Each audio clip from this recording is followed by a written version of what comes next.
المرسلين اللهم وانفعنا بما تعلمنا وزدنا بفضلك علما وتعليما إنك على كل شيء قدير. Okay, so it says it is unlawful for men to wear silk or gold in general, even a ring, though both are permissible for women.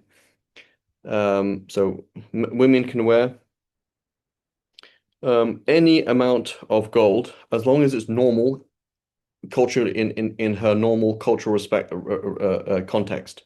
So it can vary from place to place. But for example, a woman cannot wear like a golden chair. Like that's her you're like, oh, she can have a crown, a golden crown, that's fine. But like a golden it's something that would in that culture that would be ridiculous. Like she has like for beautification, she wears a golden anvil. Right? That's not normal. I don't know which culture is that normal in. I don't know. So anything that's normal in that culture, that like that's big, that's small, that's like whatever's considered zina, that looks nice in that culture, that's fine. But when it goes beyond that, then it becomes use of gold as a tool, and it becomes sinful, and that's just storing money, right? I mean, you could store money as bullion, but you can't like wear bullion, right? That's not a thing that you can do. Okay. But men, they cannot wear silk and they cannot wear gold, period. And it says small or large amounts, ah,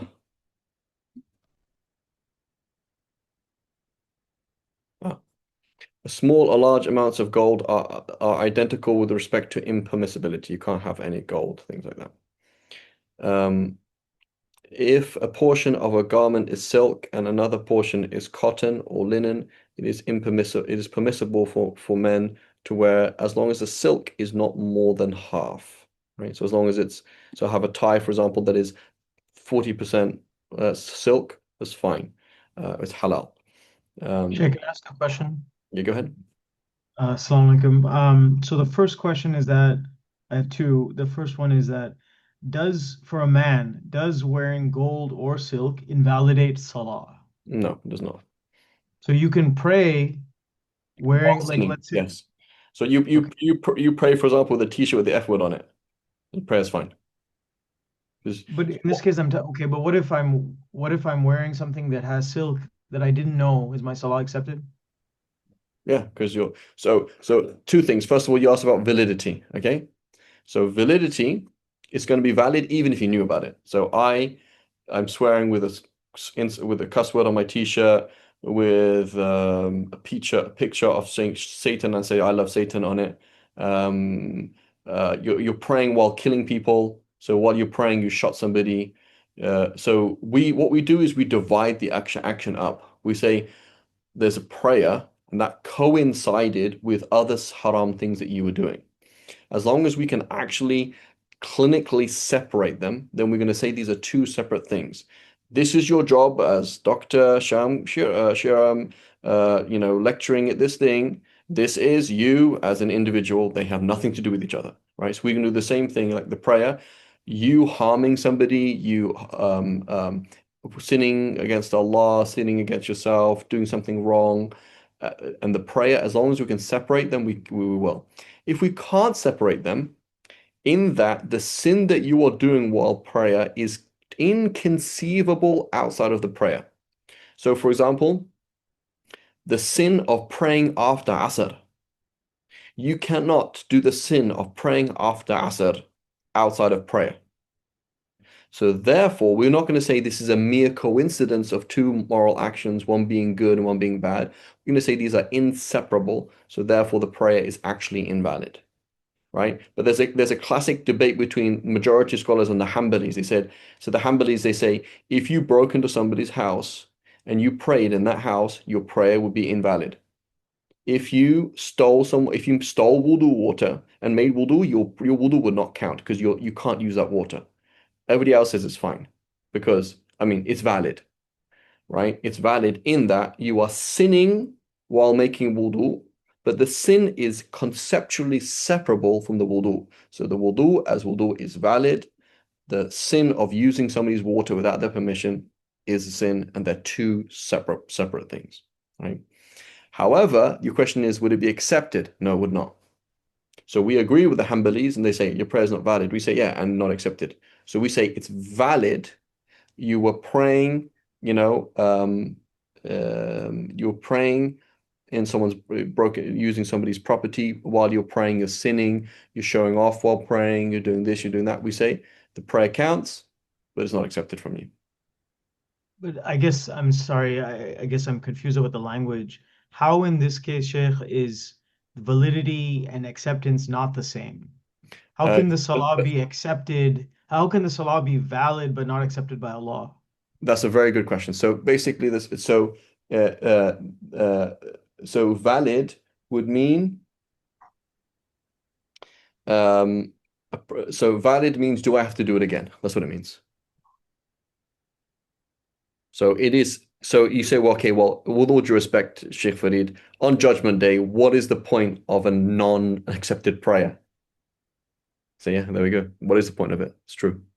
So so it is valid in that you fulfilled the rituals, but Allah hasn't accepted it from you because you were engaged in sin in the process, because this, because that, right?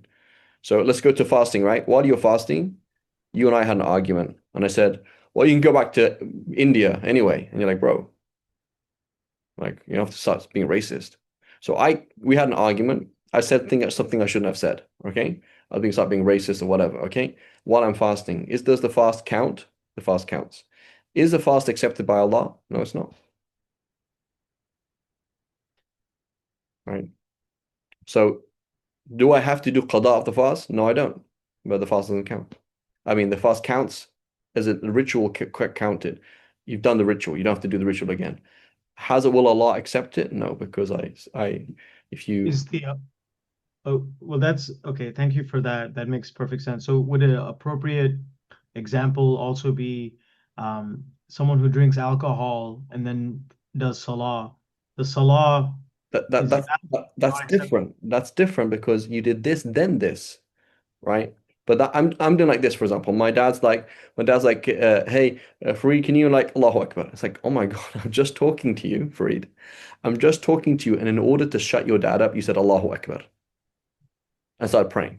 Like that's super rude. It's like, man, I was just in the middle of telling you to do something, and you basically to shut me off, you start praying. So we're gonna say you're rude and you're sinful, but the prayer is valid. And so then you're gonna come along and say, well, what's the point of a valid prayer that Allah doesn't accept? Say, well, technically it was a prayer, that's all. That's the point of it. It was technically a prayer. So what is the point of the prayer on Judgment Day? Not much. Allah doesn't accept that prayer, right? You were praying on top of a dead body. You killed somebody, and the police came to try and find the body. You put the prayer mat on top of the dead body. You were praying on top of the dead body. Does Allah accept? So you're not touching the dead body. Prayer is valid, right? Does Allah accept it? No. Um, I owe you money.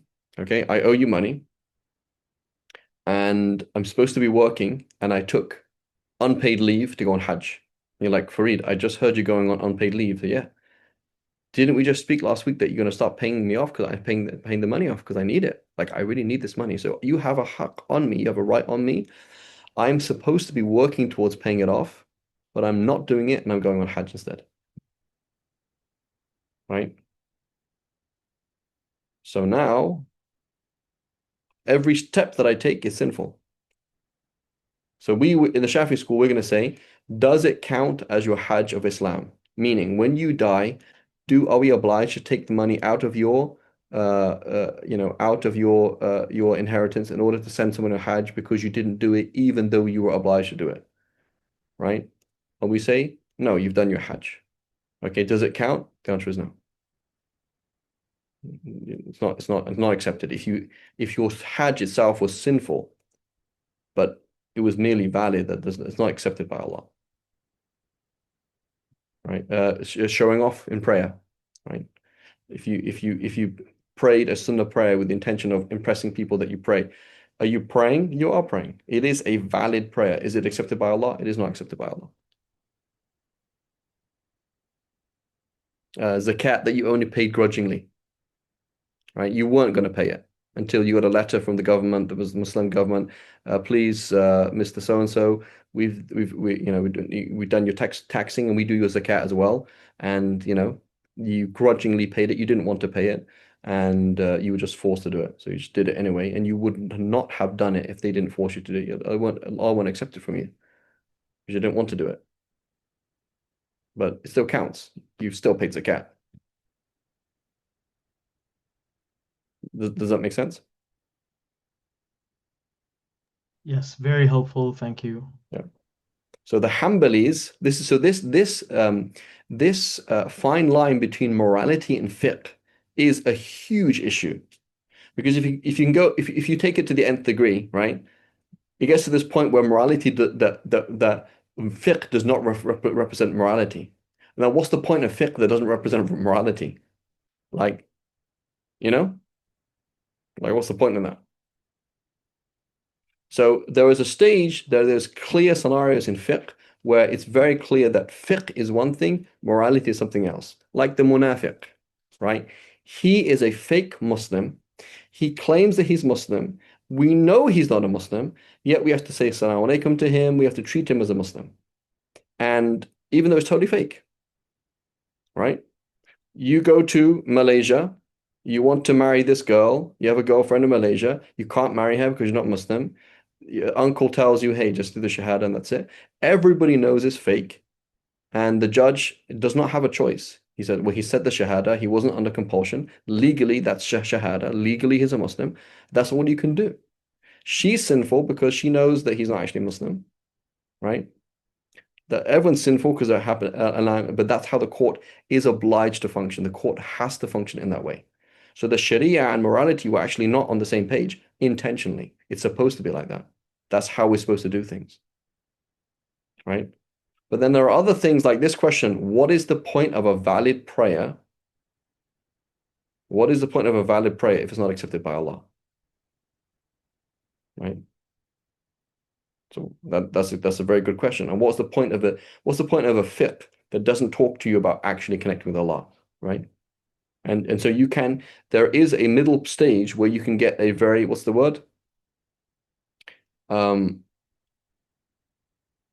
very rabbinical sharia, right? Where it's like these are just rules, and you just worship rules, and they have nothing to do with morality. And you're not trying to achieve the goals of the sharia, nor are you trying to spiritually connect this person. It's just like a bunch of rules. Like they don't mean anything. It is true, and fiqh can become like that. So Ibn Taymiyyah spoke against it, Imam Ghazali spoke against it, many people spoke against it.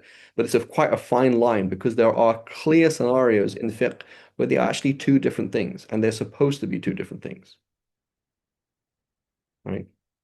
And notice, for example, the majority of scholars, they will look at, for example, like that prayer I mentioned, a prayer. So you just shot somebody and you're in their house and you're praying. You have no right to be in that house. So how can you pray in that house?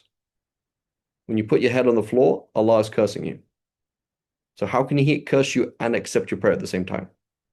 That's a good point. So the Shafi's answer is valid but not accepted.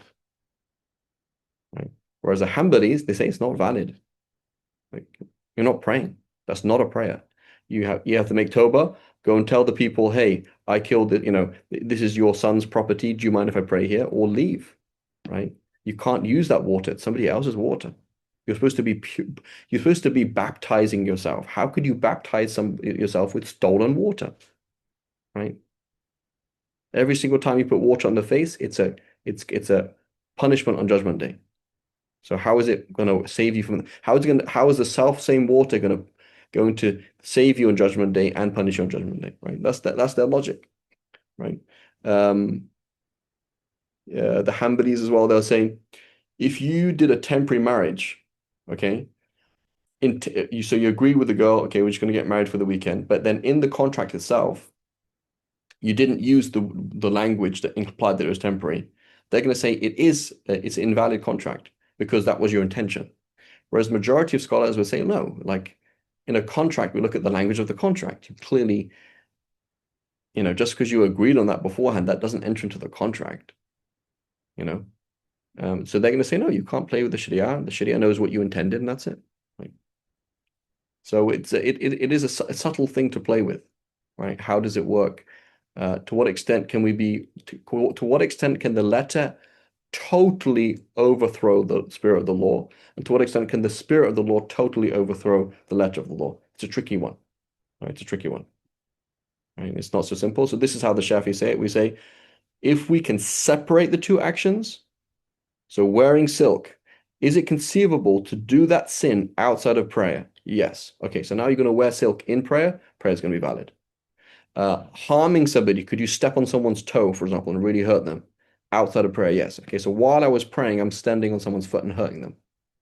And I'm praying and they're in pain, like, oh, get off me, get off me. So we say these are two moral actions that are happening in coincidentally. One is called a prayer, the other one is called harming somebody else. You're sinful for harming somebody else, that's one thing, and you're praying, and that's another thing. We separate the two.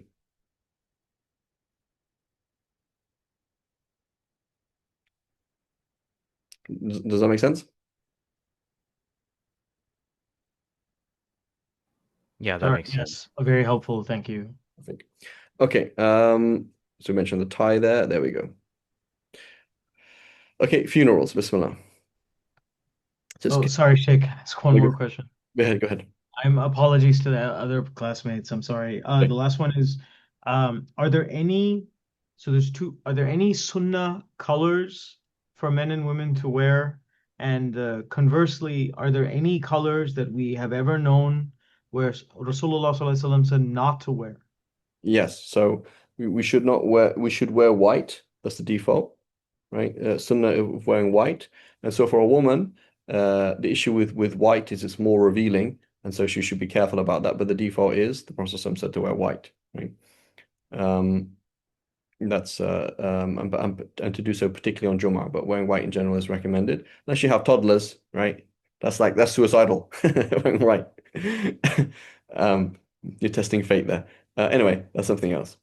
Um, so wearing white. Um, and then things that you shouldn't wear is you should not wear saffron colored clothes. And there's also a particular type of red, not just red, but a particular type of red from a particular plant that we should not wear. Besides that, there's, you know, So is it just cultural then, the belief that green was Rasulullah sallallahu alaihi wasallam's favorite color? I think so, yeah. Okay, interesting. Thank you. So that's not wrong, right? So, as long as it's like, so here you have a friend, like he always wears green, right? He always wears green. I'll just pause the recording a second. Um,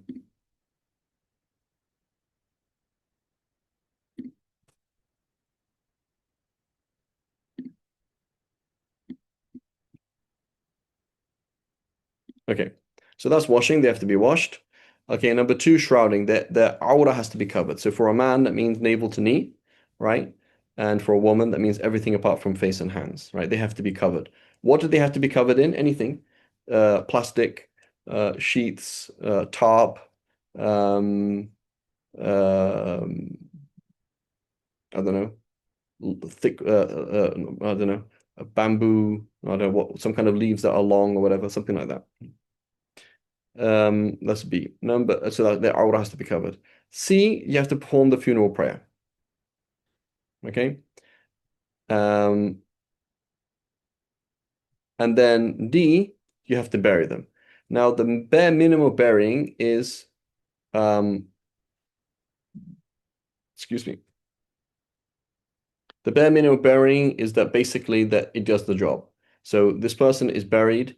You didn't go too far down, but it's done enough such that when their body starts to decay, nobody could smell it. No animal is going to be able to dig them up, right? That's a general thing, right? The sunnah though, as we see later on, is they should be about six, no more than six, about 7 foot under, basically. Okay, that's the sunnah. Okay, so there are two who are not washed or prayed over. Okay, that is number one, somebody martyred while battling the polytheists. So what's excluded from this, for example, a Muslim policeman. There was a Muslim policeman, he was stopping some Muslim thieves and they shot him. Okay, so what does that mean? Is he a martyr? Yes. Is he a martyr that we mean? No. There was a Muslim fighting other Muslims. There was a Muslim who died because of fighting Muslims, but not during fighting Muslims. So he had an injury, and 9 months later, that injury became a problem and he died. So is he a shaheed with Allah? Yes, he's a shaheed with Allah. Is he a shaheed in this sense? No, we're going to wash him and everything. So what it means is he's there and he dies on the battlefield. Right? That's what we mean. Right? So these people, you cannot wash them. You don't remove their blood, um, and you bury them as they are. That's a shaheed, right? And then two is a fetus that does not show signs of life. So here's this a stillborn baby. The baby did not come out. There was no signs whatsoever. It was before 4 months, or it came out. There was no signs or anything, right? This baby was a stillborn. That's it. As opposed to the baby was born and then 5 minutes later died. So the baby was born, um, even if it's prematurely, right? But baby was born and it's alive, and it cried, and etc. So now what happened was, for example, the baby was alive for 2 hours. Before the baby died, the mother died. Right? Well, let's make it more exciting. May Allah protect, not exciting, but more complex. The baby is born, the dad dies, then the mum dies, and then the baby dies. So what's happening now is that baby is alive, and he's part of this inheritance process. So the baby died, the baby was born and was alive and was crying or was breathing, or there's difficulty in breathing, whatever. The dad died, so the baby inherited from him. Okay. Oh, better, sorry. Dad dies, baby dies, then the mother dies. So the dad died, the baby inherited from the father. Then the baby dies because the baby was alive and then died. So he was able to inherit, and then now the mother inherits from the baby. Okay? And then she dies, etc.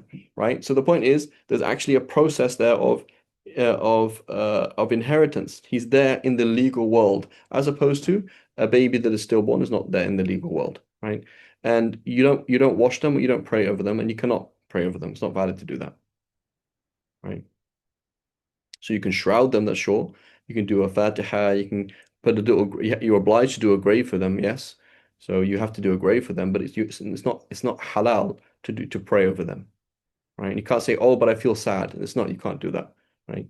There's a particular ritual which is for people who are alive. And so your stillborn baby, has to be maybe shrouded, has to be buried, but you can't pray over them. You can't do a janazah prayer for them. Go ahead, Badr. For the shaheed, so you wouldn't wash them and you wouldn't pray over them. Would you still shroud them? You still Or, shroud them and you still bury them, yeah. oh, okay. Okay.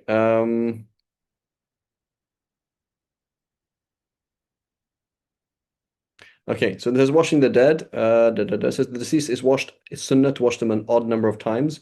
Loach tree, sidr, is used in the first washing and a bit of camphor in the second, right? And so, as we already know, if you get any pure substance like washing up liquid and you mix it into water such that you couldn't call it water anymore, then that will not wash, right? So you had diluted loach tree essence and you wash the body with it. That doesn't count. As opposed to water that has some lote tree essence in it. It's fine, right? That considers the first wash. Similarly, diluted camphor. That is not considered water. But water that has some camphor in it, it smells of it, we can smell it, but it's still water, then it actually counts as one of the washes. Okay? So that's important to note, right? Like yeah. Okay, fine. The shroud, so it says it is recommended deceased to be shrouded in 3 white garments, which do not include a long shirt, or a turban.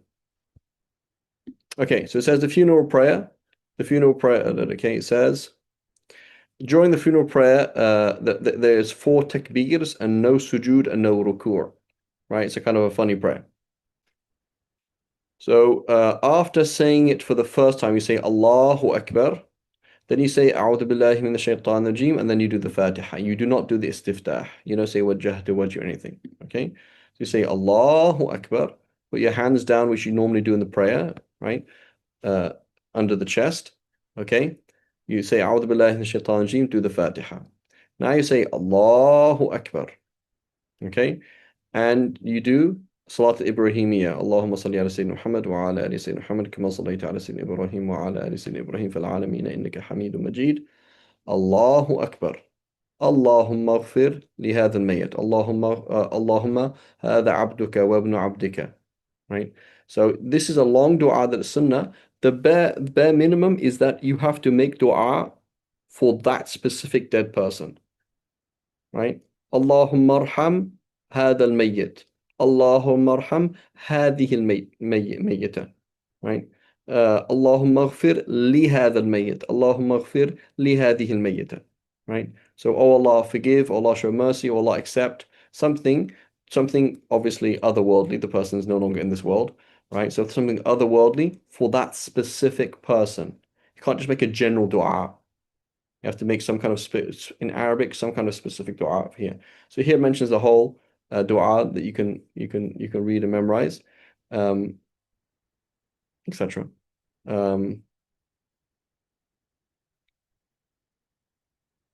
Okay, and then you say Allahu Akbar, and then you make a dua for the believing men and believing women. So Allah do not deprive us of His reward, nor afflict, etc.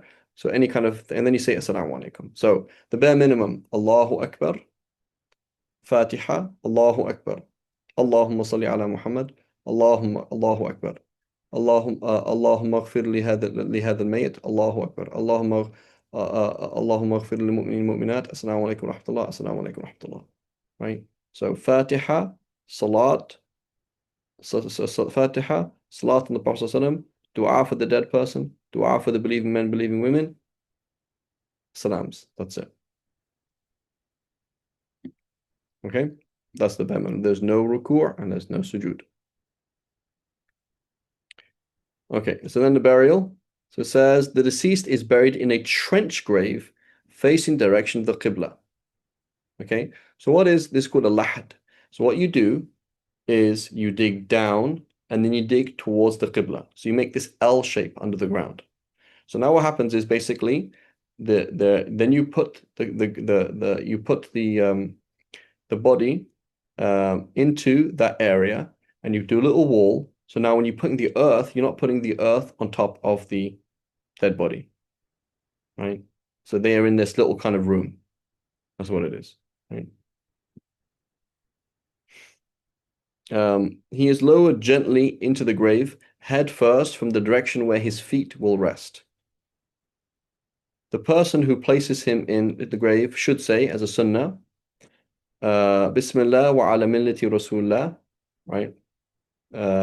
In the name of Allah and according to the religion and the practice of the Messenger of Allah. The deceased should be placed in the grave on his right side, so right side facing the Qibla, after the grave has been dug deep enough so that one could stand and extend one's arms. So right about 7 foot, right? Most people, if you stood there with your arms up, that's about 7 foot, right?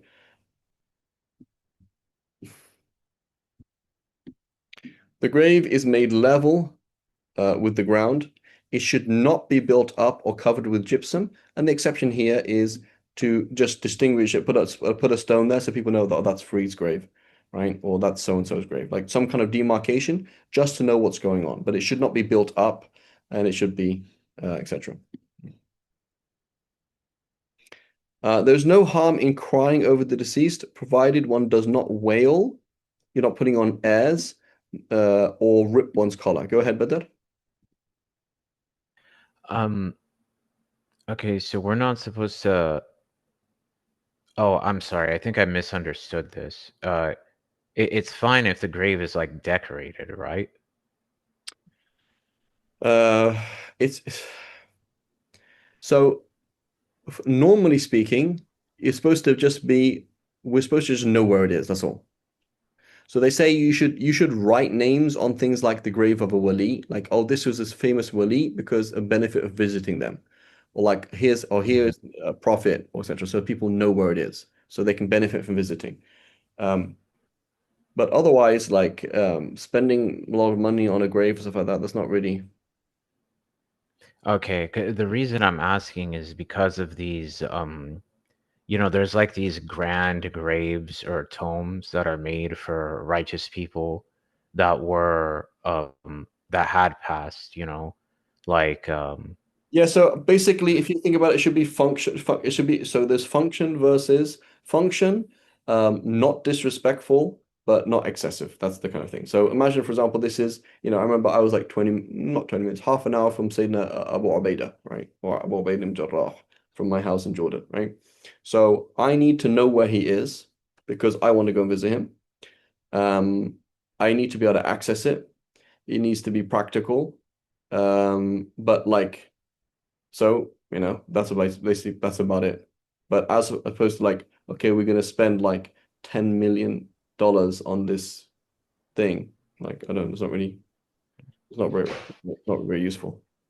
yeah, I see. Shyam, I don't know what a darga is, but Yes. So Darga, uh, so that's different now. So now basically what's gonna happen is there's that tomb of that person there, right? So let's say, for example, Abu Ubaidah. I'm gonna go to this place and I'm like, you come back as a different person, right? You just visited one of the Sahaba, you know?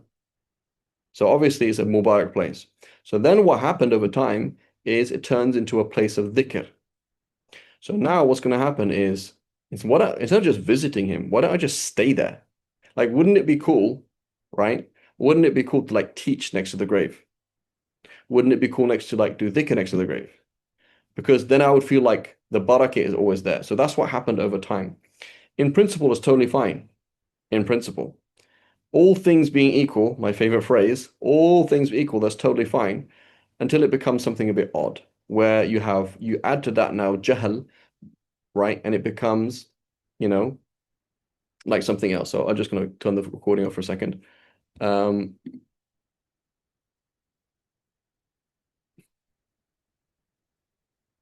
Not that, which is allowed, mhm. but the rest of the rituals, wouldn't then be considered as plain bid'ah? And Yeah, uh, it is. So for example, doing tawaf around a shrine, 100% fiqhi bid'ah. Like you have created a ritual that does not exist. That is a ritual. You can't say that's not a ritual, right? Going around the grave 7 times, like you can't do that. So you could only do tawaf around something else that was created if Allah has told you to do that, right?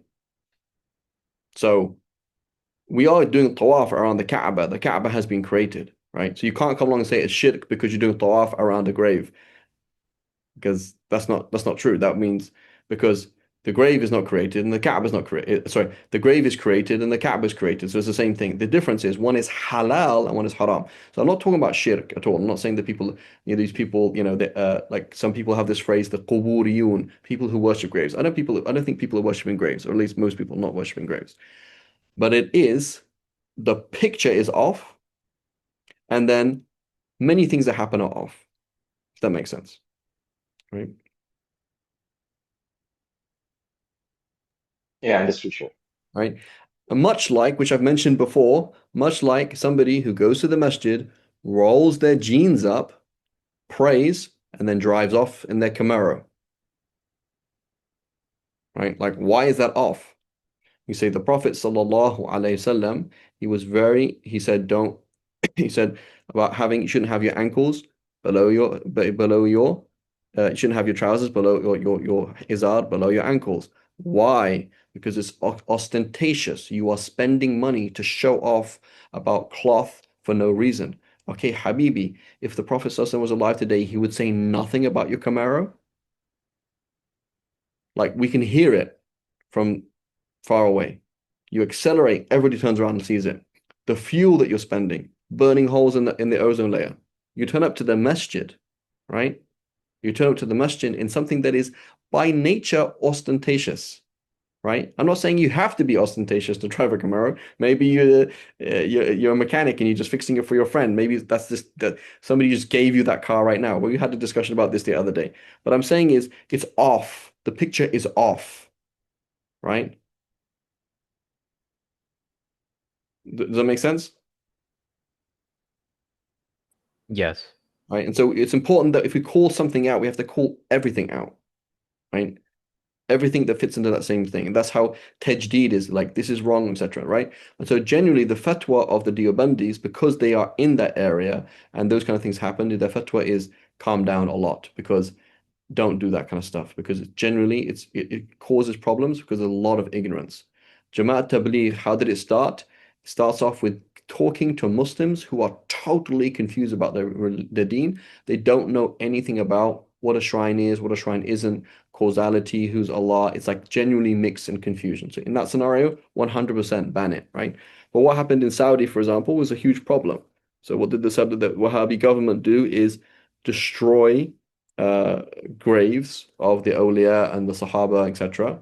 And it's because it's shirk, right? A, it's not shirk. B, it shouldn't be destroyed. It's very disrespectful, right? That's something that they shouldn't have done, right? Which is a huge shame, right?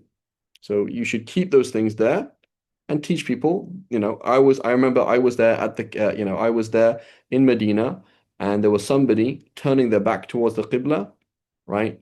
And praying towards the back towards the Qibla and praying sujood towards the grave of the Prophet ﷺ. That's a problem, right? You should go and tell the person, you say, if you're worshipping the Prophet ﷺ, there's some shirk. If you're worshipping Allah by praying towards the grave of the Prophet ﷺ, that is haram. The Prophet ﷺ didn't tell us to do that. The Prophet ﷺ said, face something else that's created, right? Which is the Kaaba, right? And I notice someone saying the word created because there's actually there's no fundamental difference between doing sujood towards a grave and doing sujood towards the Kaaba in terms of it being shirk, in terms of it being tashri'. Allah has told us don't face Jerusalem anymore, now face the Kaaba. Same thing, right? So Jerusalem is created, the Kaaba is created. If you want to talk about shirk, then worshipping the Kaaba is also shirk. But one is legislated, one is not legislated. It's an issue of halal and haram, not an issue of shirk. Unless you actually worship the Prophet ﷺ, or you worship Baba Farid, or you worship some person, right? Okay. And there's other issues as well, right? And let's just go on a tangent about tariqas, right? Tariqa, like if you got the whole issue of like a tariqa, basically all traditional scholars for the last 1,000 years have been in some kind of tariqa, right? If you think of like any name, basically, you talk about anybody, it's like Ibn Taymiyyah, Qadiri, right? Like you look at the or so and so Khalwati, so and so Tajuddin Subki Shadili, Ibn Suyuti Shadili. Everyone's like all these great scholars, like the Jamaat Tabligh, for example, the whole thing is Sufi, right? And of a particular tariqah, right? But does it happen that tariqas include bid'ah or lead to bid'ah or confuse people? 120%. 120%. Like the default is that when you say tariqah, it's off. The default is that there's no ilm of Sharia. And the default is there's religious abuse. The default is it's just not useful. There's more harm than benefit. So it is something that you find in traditional Islam, but if for many people, it's like, yeah, the default is off. And if somebody came up to me and said, I'd like to follow this tariqah and I'd like to follow this sheikh, the default answer that I would give them is, yeah, don't do that. That's the answer I give them. Don't do that. I'm not saying that it's actually wrong, but I'm saying 95% of the time it's wrong. Go ahead, Ashad. Shay, I just want to ask one thing. Uh, Umar radiallahu anhu cut off the tree where the bite of Ridwan was done, right? Bayah of Ridwan. Just because it was people were visiting and just to prevent a bid'ah, it wasn't becoming a bid'ah. So is that principle Okay. applied in our madhab? Yeah, I don't know. Number one, I don't know if that's true. Okay. So it's important to understand. It's important to understand that a lot of these things are overkill. That basically what's happened is with that movement, the whole bid'ah movement, is they've taken very specific scenarios and then they've used those specific scenarios as a whole principle, right? And for example, notice even, for example, the book Qasas al-Nabiyyin, okay? Qasas al-Nabiyyin as well has certain stories like that, where it gives the whole idea that shirk began by visiting graves, right? Qasus Nabeen of Ibn Hajar, Exactly. or No, Qasas al-Nabiyyin okay. and Abu Hassan Nadwi.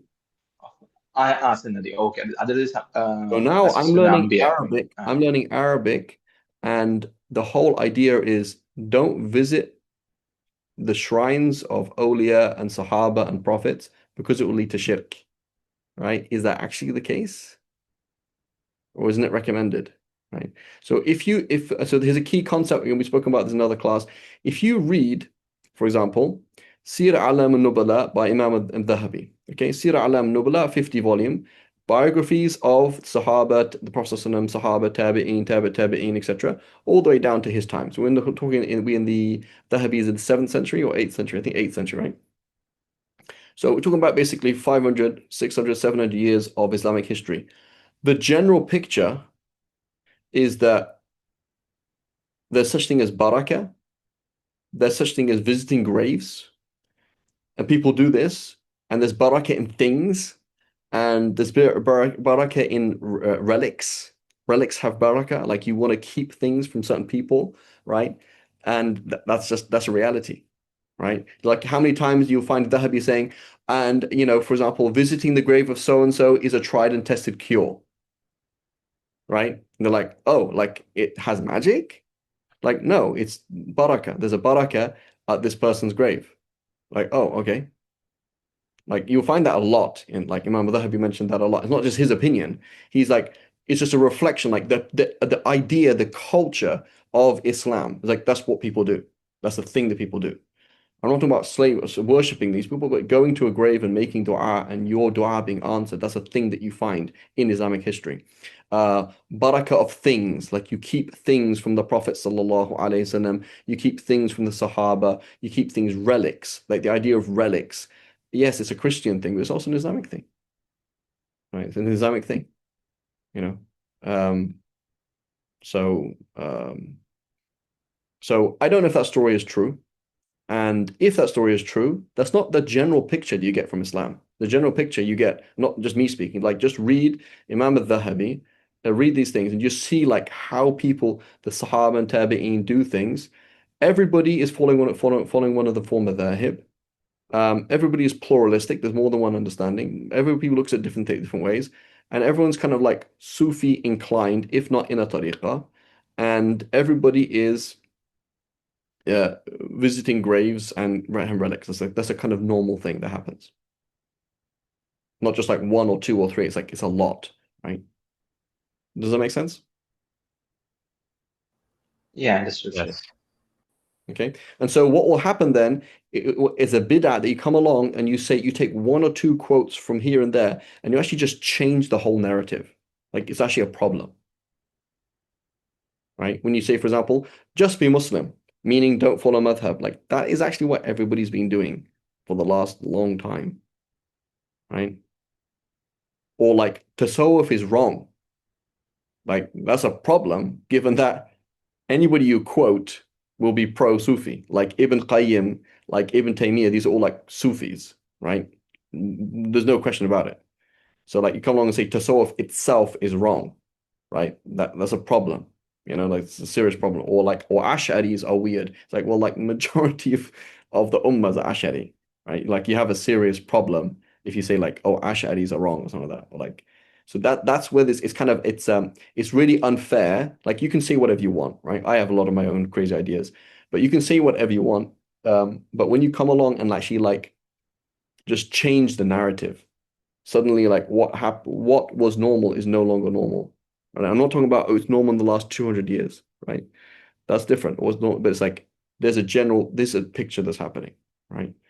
Um, it's a problem. So you say, oh, visiting a shrine is bid'ah, or it's like it's not, you know. I mean, nobody's ever said that. Okay, can I ask a follow-up? Bismillah, go ahead, Sham. Just to clarify, right, that and alhamdulillah, this class has been very, very educational. But like, as you said, visiting the grave is not the issue. It is the assumption that I associate with like Catholicism, Hinduism. It is the assumption that the physical place or the intercession of a saint or a dead person can somehow cure something that should be left only to Allah. Yeah. So if I ask you, I say, Sham, I have stage 4 cancer. Please make dua for me. Right? That what that means is you are going to ask Allah, and Allah will either answer or not answer. Right? Yes. Right. So now I go to the grave of a person, and I ask the person in that grave, I say, please ask Allah to cure me.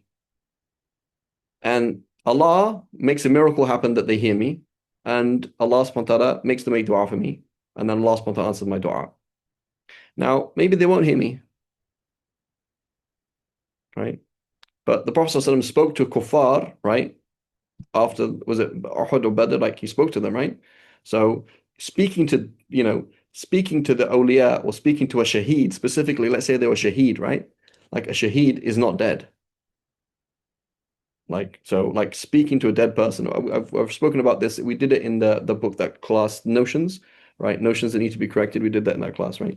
So it's like when talking about so what's the fundamental problem is believing that cause and effect are in someone's hands and not Allah, as opposed to I believe that Sham is a righteous person. When I ask him to make dua for me, he asks Allah, and Allah subhanahu wa ta'ala cures me. So next time I'm sick, I'm going to ask dua Sham again. In fact, every single time I need anything, I'm going to ask Sham to make dua for me. That's fine. Right? I'm not saying that Sham causes and has effect, but Sham made dua and Allah subhanahu wa ta'ala answered his dua. Right? So, for example, I'm just speaking personally, right? For me, I don't do that. Like when I used to go to Abu Ubaidah again, it was close to me. When I used to do that, I used to like, it was more like visiting somebody and reflecting on them, right? I would make dua for Abu Ubaidah, and I would ask Allah by his love for Abu Ubaidah. This is what I would do. I'd be like, yeah, Allah, right? This is just free Dingle speaking, okay? I'd be like, Allah, the Prophet ﷺ said, like, every single ummah, every single nation has an ameen, a trustee. And the trustee of this ummah is Abu Ubaidah. So, like, my job as a teacher is like a trustee, right? So, yeah, Allah, I'm a father as well, but also a trustee, right? I'm a husband that's also a trustee. So, yeah, Allah, like, please make me ameen, right? So is there a difference between making dua next to Abu Ubaidah's grave and somewhere else? Yeah, 100%. So why? Because he died of the plague here. He died spreading the deen. He died in difficulty, right? For the sake of Allah subhanahu wa ta'ala, far away from his homeland. So there's obvious, clear barakah in this place. I mean, what is barakah meaning? It's more likely that Allah is going to answer my dua here. So I wasn't asking Abu Ubaid to ask Allah, but I could. Like, why not? Right? I could say, Abu Ubaidah, you've passed away now. I'm sure you can hear me. Please ask Allah to cure me. Ask Allah for that. Why not? Right? There is no issue of shirk. When it becomes shirk is so what, let's see in the Jahiliyyah. In the Jahiliyyah is like this, or like the real shirk is like this. Odin can't help you. You're gonna have to go to Thor. Right? Allah, you've done lots of bad things. Allah is angry with you. So step around Allah and go and ask Allah's daughters, the angels. Right? That's like shirk. That's how the shirk works. It's like you sidestep Allah or sidestep Allah. God can't help you. It's only chemotherapy.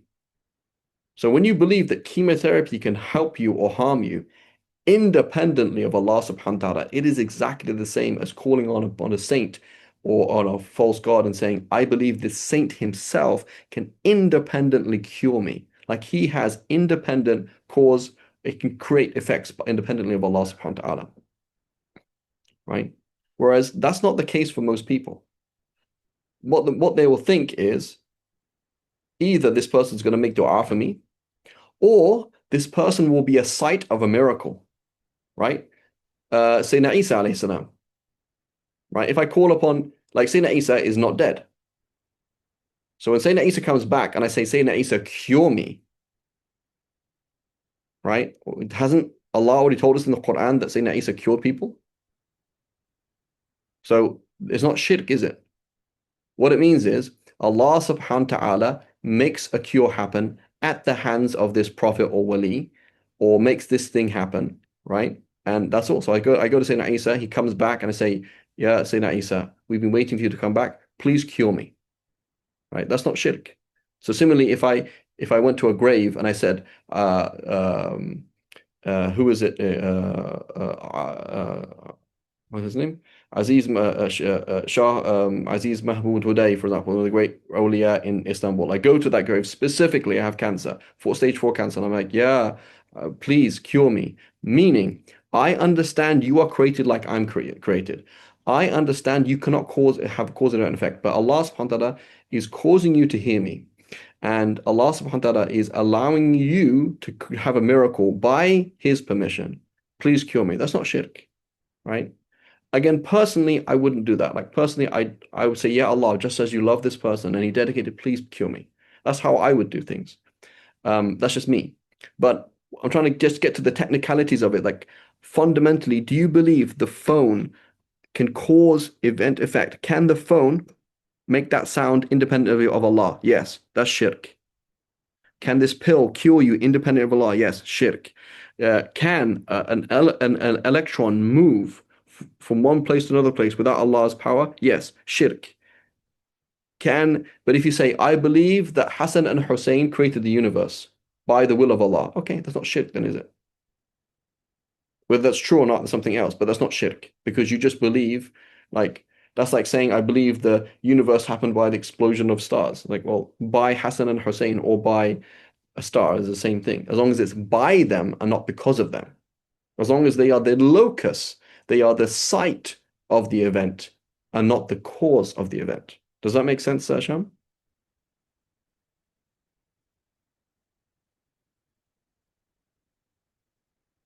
Yes, sorry. But I did have a question. How can it not be shirk So to so so say, here now, let's imagine Jesus comes back, okay? Jesus comes back and you say, Jesus, cure me, and your Christian friend says, Jesus, cure me. What's the difference? the difference is that we do not see Jesus as the Son. Okay, and he sees, He sees Jesus as God, A'udhu right? Billah. So he's talking to God, and so He thinks he's talking to God, but he's right, he committing thinks he's shirk. talking to God, right? Good correction, right? He thinks he's talking to God. So that's shit because you're doing the self same thing. You're saying, Jesus, cure me, saying, Jesus, cure me. He's talking to what he thinks is God. And because he is other than God, he's a mushrik. That Christian is a mushrik. You're not a mushrik, right?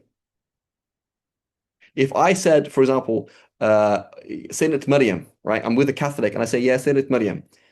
Sayyidina Maryam, please cure me. Meaning, Ya Allah, please help these words of mine reach Sayyidina Maryam and please make a miracle happen at her hands that I get cured, right? Again, whether or not that's going to happen something else. The issue is that's not shirk. Whereas the Catholic who says, right, like the Catholic who believes that Saint Maryam can create cause and effect by her independently, that's going to be shirk, right?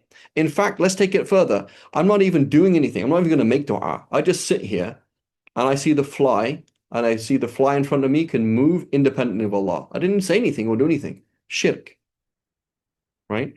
I try and push it away, believing that my actions can do things independently of Allah subhanahu wa ta'ala. That's shirk, right? But it's not shirk when you see it as the site or the locus of that thing, right? Does that make sense? Yes. Okay, go ahead, Ashar.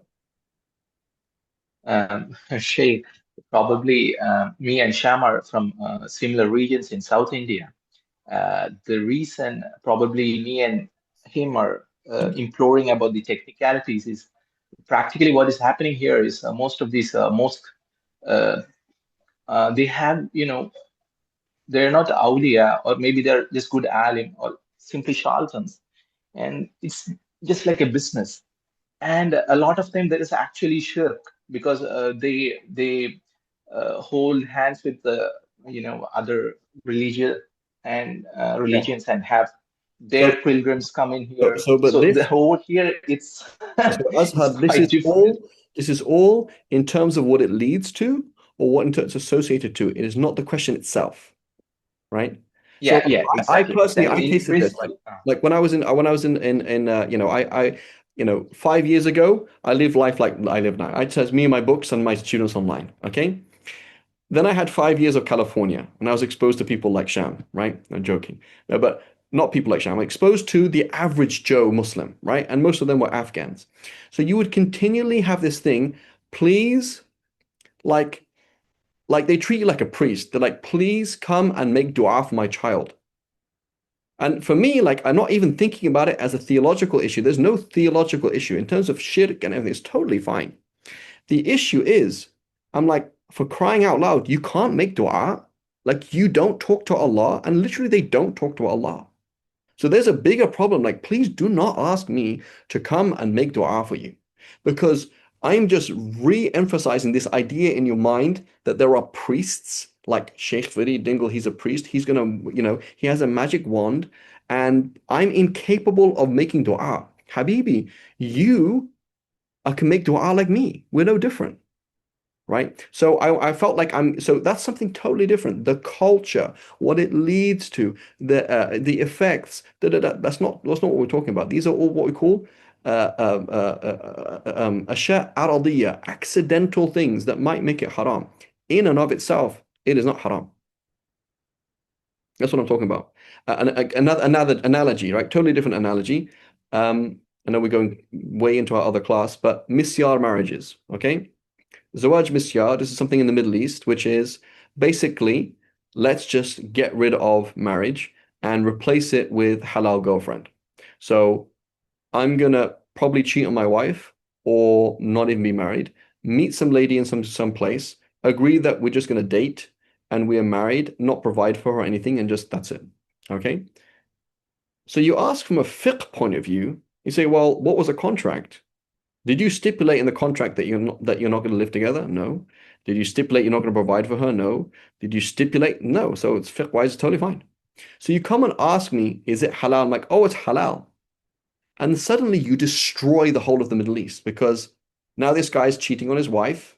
Now this guy is, you know, doing this and doing that. And basically you've just ruined society. So as students of fiqh, we have to understand what is the question and then so what is the question? So visiting a grave and asking the person to make dua for you or asking somebody to make dua for you, right? In itself is totally fine. What it leads to is something totally different.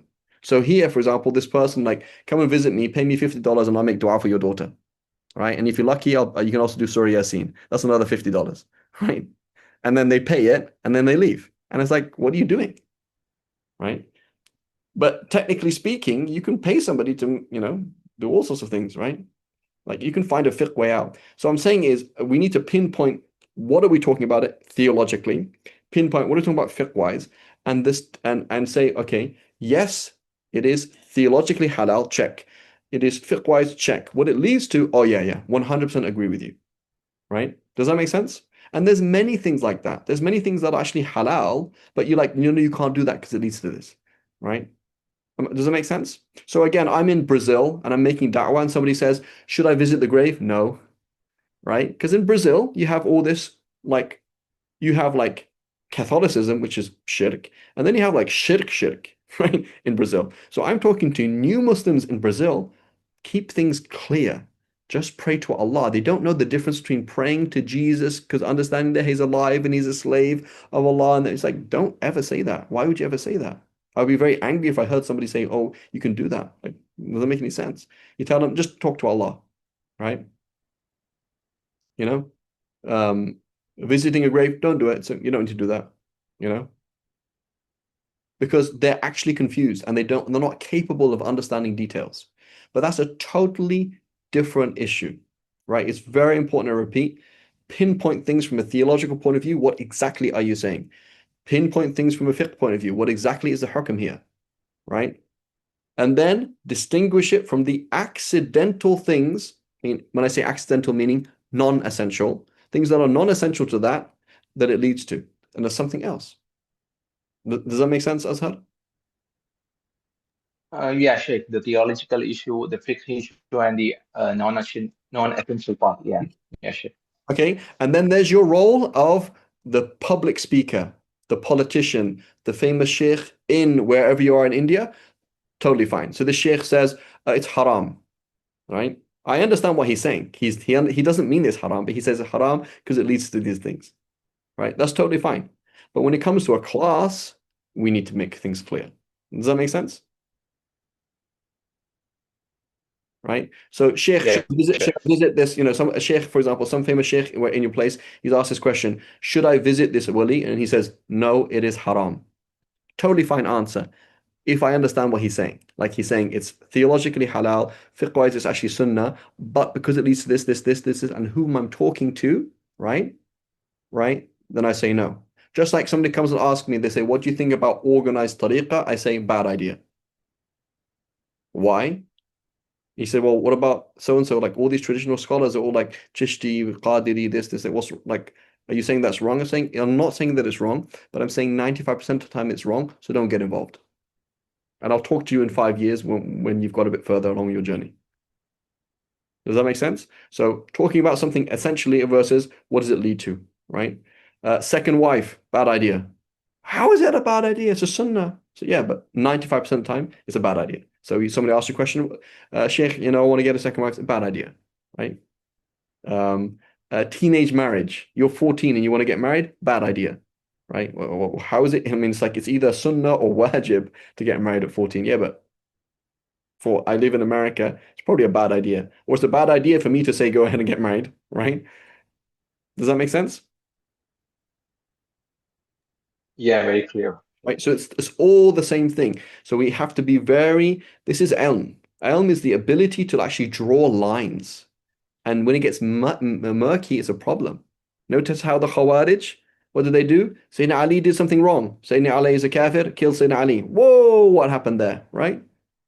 There's a huge difference between disagreeing with Sayyidina Ali's political decision versus labeling him as sinful versus labeling him as a kafir and then killing him. All the lines emerged. Like you don't know what you're talking about, right? That's why, where do we start in our education? We start with fiqh and nahu and grammar. Like, can you read a sentence and pass a sentence? This is the subject, this is the predicate. Do you understand? And it's like, no, you don't understand. Then you're a very dangerous person. You're very, very dangerous, right? Is a cat halal or haram? It's halal. Well, you can eat a cat. No, it's haram. You can't have a cat. So no, it's halal to have, haram to eat, haram to kill. Right? It's like lines, but if it's just like good or bad, nebulously good or bad, right? You become an extremist, you become a racist, you become this, you become that. Everything's just off. So we have to have very clear lines and have knowledge. This is knowledge, right? It's very important, right? It's very, very important. And also tradition. That's why I say Sira Alam and Nubala. Forget the last 500 years. Just look at the history of Islam and you'll be like, oh my God, my understanding of Islam and their understanding of Islam is extremely different. That's a problem. You have a serious problem. جزاكم خير. وصلى الله على سيدنا محمد وعلى آله وصحبه وسلم.